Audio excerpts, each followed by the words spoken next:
Ikamyo ya lisansi yafashwe n'umuriro muri Nigeria ku muhanda hagati ya Lagos na Ibadan ihitana abantu 9 itwika n'izindi modoka zibarirwa muri 100.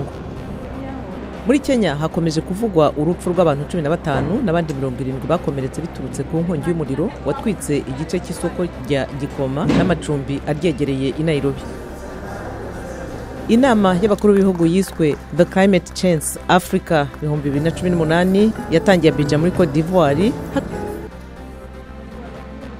Muri Mozambique umujyi wa Masingir urimo kwamamara nk'ihuriro ku buhigi butemewe n'amategeko mu ishyamba rya Limpopo. Abafana b'ikipe y'umupira w'amaguru ya Senegal barumvikanisha ko bababajwe n'uburyo iyo kipe yavuye mu mikino y'igikombe cy'isi.